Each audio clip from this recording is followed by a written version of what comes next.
If you've heard about the Chrome zero-day vulnerability, the good news is that fixing it is usually fast and straightforward. In this video, I'll show you exactly how to update Google Chrome to the safe patched version so you can protect your browser and your data as quickly as possible. If this tutorial helps, please hit like and subscribe for more simple tech fixes just like this. Let's go step by step.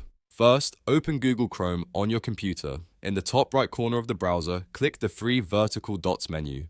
This opens Chrome's main menu, where you'll find all the settings and tools you need. Now, hover your mouse over Help near the bottom of the list. A sub-menu will appear, and from there, click About Google Chrome. This is the important part, because Chrome will automatically check for updates as soon as you open the About page. At this point, Chrome will force a manual update check, connect to Google's servers, and begin downloading the latest emergency security patch. You do not need to search for any update button manually. Just let Chrome do its work. Depending on your internet speed, this may take a few moments, so stay on this screen and wait for the update progress to begin. As the update downloads and installs, keep watching the status message. You'll usually see Chrome switch to a message that says nearly up to date. That means the browser has found the patch and is almost ready to finish the process. Once the update is complete, a relaunch button will appear next to the version information. Click Relaunch to restart Chrome and apply the security update fully.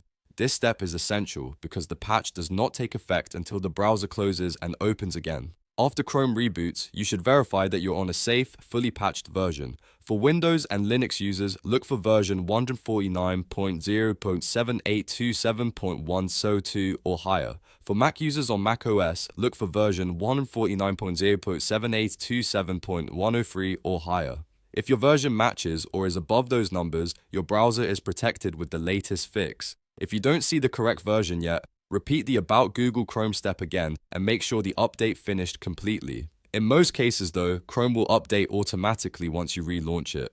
And that's it. You've now fixed the Chrome zero-day vulnerability by updating to the latest safe build. This is one of the easiest and most important browser security steps you can take, especially when critical patches are released. If this video helped, make sure to like, subscribe, and turn on notifications so you never miss an important security update.